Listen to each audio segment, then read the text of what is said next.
नमस्कार विद्यार्थी मित्रांनो, या सेशन मध्ये आपण open university, skill university, ICSE, CBSE या सगळ्या गोष्टी आपण इथं फास्ट मध्ये डिस्कस करणार आहोत.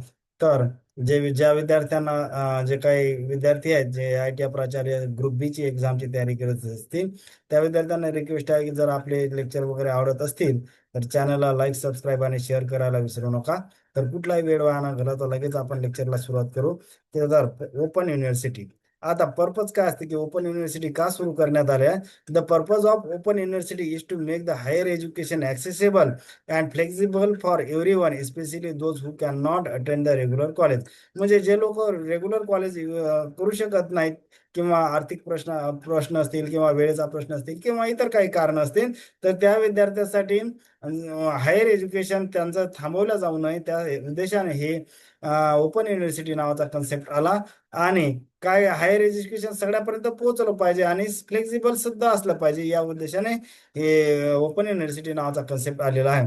तर जगातली पहिली open university London open university आहे. 1969 ती सुरू झाली होती. आता बघा की भारतात पहिली कोणती ओपन युनिव्हर्सिटी आहे?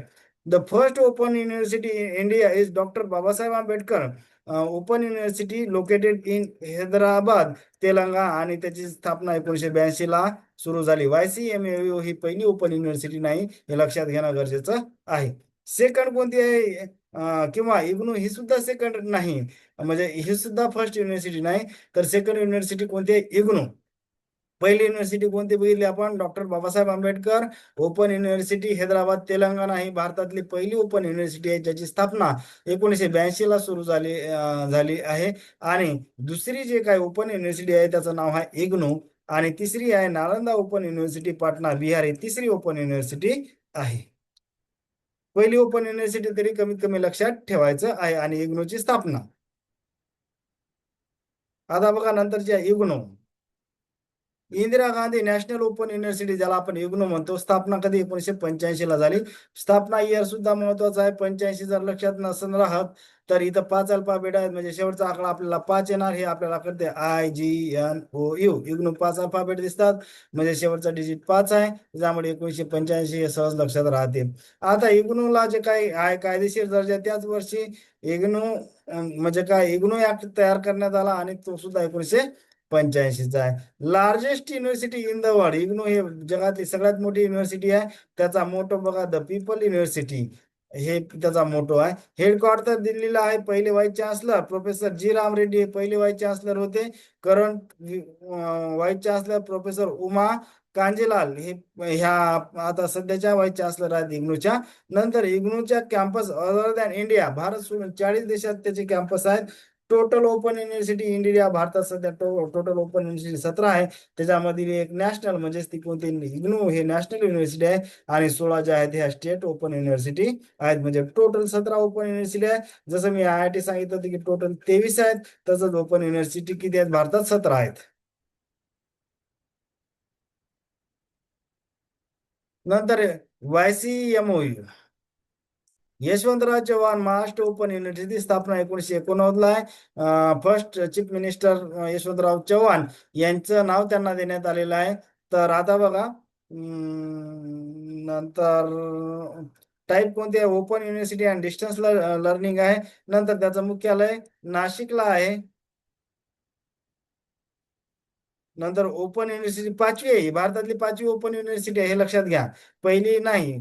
पहिली कोणती सांगितली मी? Doctor Babasaheb Ambedkar open university Telangana Hyderabad ही पहिली आहे. 1982 ला स्थापना झाली होती. नंतर बघा, आता याच्या आपण बघितलं की ही पाचवी ओपन युनिव्हर्सिटी आहे. रिजनल ऑफिस कोणते आहे? अमरावती, नागपूर, औरंगाबाद, नंतर Nanded, Pune, Mumbai, Kolhapur, Nashik. All the university place except Jalgaon, Solapur आणि गडचिरोली. म्हणजे काय, जिथे जिथे विद्यापीठ आहे तिथे तिथे त्याचे रिजनल ऑफिस आहेत.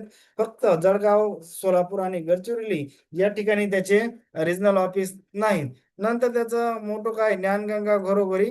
नंतर त्याचा सगळ्यात महत्वाचा कार्यक्रम जे YCMOU सुरू केला त्याचं नाव आहे यशवाणी.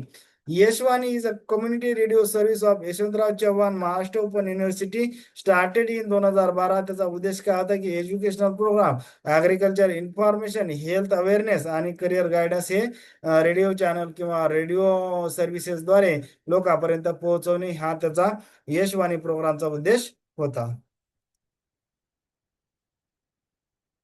नंतर बघा स्किल युनिव्हर्सिटी आल्या. आता बघा स्किल युनिव्हर्सिटी काय उद्देश आहे, स्किल युनिव्हर्सिटी कशाला म्हणायचं, त्याचा उद्देश काय. A skill university is a university that focus mainly on the skill based education and vocational training rather than only theoretical study. नुसतं थेरॉटिकल याच्या व्यतिरिक्तच काय द्यायचं का त्याला, स्किल बेस्ड एज्युकेशन किंवा व्होकेशनल ट्रेनिंग द्यायचं. Its goal is to develop the practical skill required by the industry and employers. म्हणजे जे काही एम्प्लॉयर्स आहेत आणि इंडस्ट्रीला जे काही प्रॅक्टिकल स्किल लागते ते डेव्हलप करणं किंवा ते स्टुडंटला प्रोव्हाइड करणं, हा स्किल युनिव्हर्सिटीचा उद्देश आहे. The skill university generally follow the NSQF म्हणजेच काय, नॅशनल स्किल क्वालिफिकेशन फ्रेमवर्क. आता त्याच्यासाठी फॉर्म्युला कसा असते बघा, 40 ज्या स्किल युनिव्हर्सिटी आहे 40-60चा फॉर्म्युला अप्लाय करतात. म्हणजे काय, 40% थिओरॉटिकल नॉलेज किंवा क्लासरूम लर्निंग आणि 60% प्रॅक्टिकल किंवा स्किल ट्रेनिंग. त्याला 40-40 किंवा 40-60चा फॉर्म्युला आपण म्हणतो. 40% थिओरॉटिकल नॉलेज किंवा क्लासरूम लर्निंग असेल, 60% प्रॅक्टिकल किंवा स्किल नॉलेज किंवा स्किल ट्रेनिंग असेल.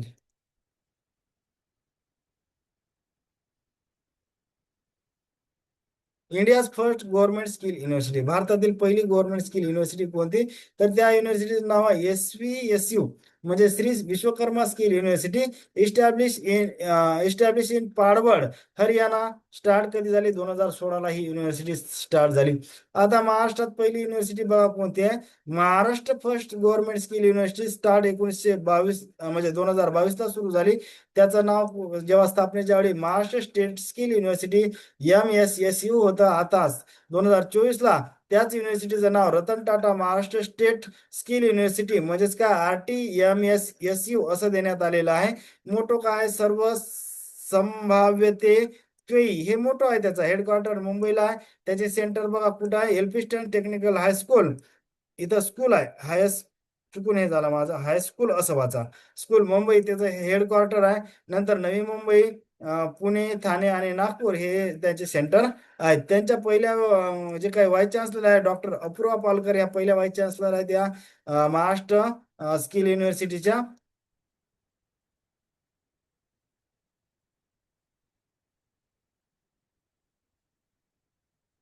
हा, नंतर ICSE म्हणजेच काय, Indian certificate of the secondary education. स्थापना 58ला झाली. हेडक्वार्टर दिल्लीला आहे. आता बघा आता टाईप कोणता आहे, प्रायव्हेट नॉन गव्हर्नमेंट टाईप आहे. हे प्रायव्हेट आहे हे लक्षात घ्या. नॉन गव्हर्नमेंट किंवा प्रायव्हेट टाईप आहे, गव्हर्नमेंट नाही, हे लक्षात घेणं गरजेचं आहे. The Indian certificate of the secondary education ICSE is a class 10 examination emphasizing English proficiency, a broad subject base and practical activities like SUPW conducted by the Council of Indian School Certificate Examination, त्याला CISC म्हणतो. आता बघा की कोणकोणत्या exam conduct करते, तर त्याच्यामध्ये पहिली कोणती आहे, हे बघा ICSE क्लास 10 साठी. नंतर ISC Indian school certificate class 12 वर्गासाठी. नंतर VC म्हणजेच काय, इयर 12 म्हणजे मीन्स इयर 12चा अर्थ काय, means is a 2 year vocational programme after ICSE class 10. म्हणजे हे सर्टिफिकेट इन व्होकेशनल एज्युकेशन साठी हे आपण CVE हा सुद्धा, याचा सुद्धा एक्झाम ICSE घेते. आता ICSE generally associate with private English medium school. हे generally associate with private English medium स्कूलच्या असोसिएट संदर्भात ICSE आहे. आता याच्यामध्ये फार फार तर काय काय 2-3च गोष्टी लक्षात घ्यायच्या. स्थापना 58ला झाली, हेडक्वार्टर दिलेला आहे. टाईप कोणता आहे, प्रायव्हेट आहे. नंतर कोणकोणत्या एक्झाम घेते आणि generally associate with private English medium school, या 2-3 गोष्टी लक्षात ठेवायचं, बाकी काही गरज नाही. नंतर CBSE central board of secondary education. आता बघा ही CBSE is a national level government board of education. जसं ICSE प्रायव्हेट होतं, हे CBSE कसं गव्हर्नमेंट आहे. You in India for the both public and private school दोन्हीसाठी आहे. ICSE प्रायव्हेट साठी होतं जनरली. आता हे मिनिस्ट्री कोणाच्या, एज्युकेशन मंत्रालयाच्या अंतर्गत आहे. स्थापना 1929 आणि नंतर ते रिकन्स्टिट्यूट झाली तर 1962ला झाली. तर म्हणजे दोन्ही वर्ष लक्षात, त्याची स्थापनेचे 1929 आणि 1962ला त्याचा रिकन्स्टिट्यूट झालेला आहे. मुख्यालय नवी दिल्लीला आहे. अफिलिएशन स्कूल कोणते आहे, KVS केंद्रीय विद्यालय स्कूल, JNV जवाहरलाल नवोदय विद्यालय किंवा Jawahar Navodaya Vidyalaya, many private school across the country. नंतर several school approved by the central government. आता बघा याचे फीचर कोणते आहे, याचा जो काही सिलेबस असते, कोणता करिक्युलम NCERTचा फॉलो केल्यात येते. नंतर provide uniform curricular and examination system across India. नंतर कंडक्ट क्लास 10 आणि क्लास 12 एक्झामिनेशन आणि एम्फॅसिस on the science mathematics and competitive exam preparation, या सगळ्या गोष्टीवर त्याचा जोर आहे. आता बघा की याच्यामध्ये महत्वाचं काय आहे की हे गव्हर्नमेंट बोर्ड आहे. स्थापना 29 ला झाली, शिक्षण मंत्रालयाच्या अंतर्गत आहे.